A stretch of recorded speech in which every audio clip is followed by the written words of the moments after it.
How to plunge a toilet properly. Welcome back to Warrior House DIY. I'm JR, and I walked into a bathroom today that was a complete mess. The homeowner had tried to plunge the toilet and it was not done properly. Needless to say, there was water everywhere. Most of it was fairly clean and we got all that cleaned up. And I went on to show the homeowner the right way to actually plunge their toilet. Now, a lot of people are gonna have this brown, this old tan plunger laying around. I'll show you how you can still use this effectively, but I'm gonna show you what I recommend, which is what the customer had, is a Beehive plunger. There's a right way to do this and there's a wrong way to do this. And the wrong way, as I just explained, is extremely explosive. So let's jump into this really quick tip on how to plunge a toilet properly. All right, throw some paper in there and simulate a clog. We're gonna start off with the old-fashioned rubber plunger.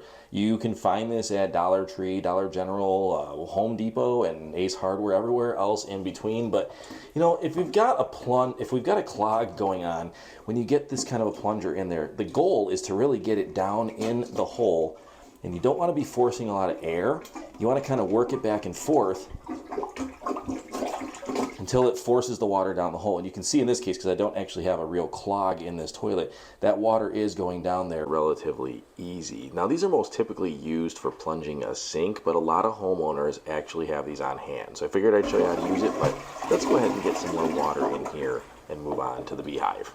Now, the way the Beehive plunger works is that if we were to just stick this thing straight in, we've got this water almost to the top, and we start plunging on it, we would be forcing an embolus of air straight down that drain. That's where you can get that explosive backwash and overflow this toilet.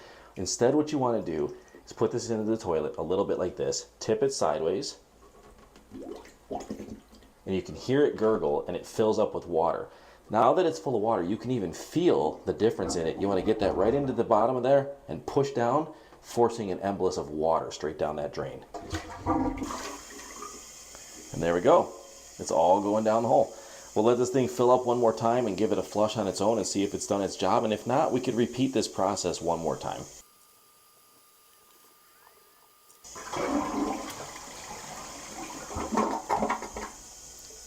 Mission accomplished. The Beehive plunger. In my opinion, it's the way to go. And again, if you don't have one of those, you could always bring in one of the good old-fashioned rubber kinds and just get yourself in there and really work that pressure back and forth. But you can see the difference is clear between the two of these.